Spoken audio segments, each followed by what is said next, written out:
So about 5 or 6 years ago now, I received a diagnosis of high functioning autism.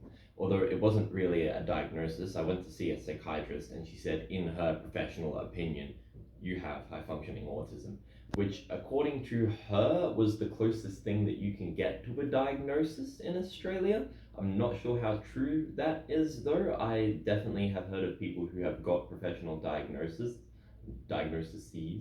Um, but anyway, so the question I thought people might be interested in is, what does it feel like to have high functioning autism? Now, obviously, the only perspective I've ever experienced is like my own brain, so I can't tell you how it differs from like the neurotypical experience.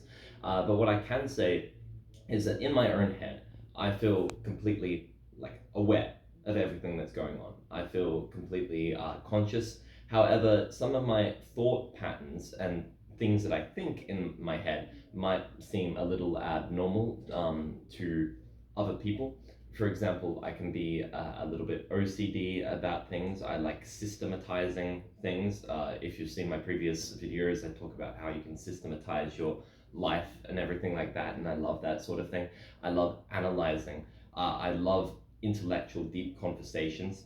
I hate small talk, and so it's more just about like how my mind works. And what you'll see in a lot of autistic people is that, especially as kids, and I did this as a kid, they'll line up their blocks or they'll line up their toy trains in order of like color or height. So the mind, or my mind, works very structurally. I love structure, I love organization, I love categorization, and sort of that's what goes on in my head.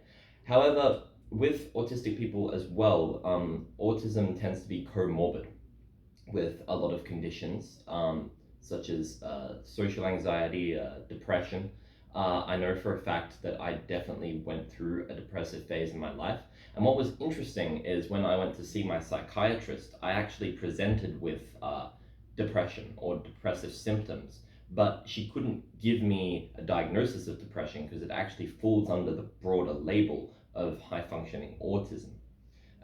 And so during that time in my life, while while I was fully conscious and fully self-aware, I mean, autistic people aren't like less aware of their own, selves.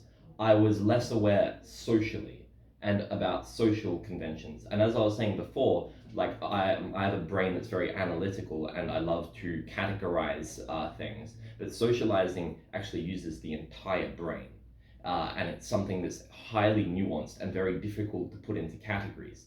And so autistic people can feel like they're on the outside, especially because I think my autism affects my coordination, which is a huge thing because guys tend to bond over stuff like playing sport and stuff that's highly like requires a lot of physical intelligence, which I didn't have. And so I did feel sidelined, and that did lead to a lot of depressive symptoms. But I also feel like it wasn't just because I was a bit socially isolated, it was also because during that time I was going through high school, going through puberty, obviously, and so it's also a physiological thing. But as I've got older, I've learned to sort of accept my place in society more.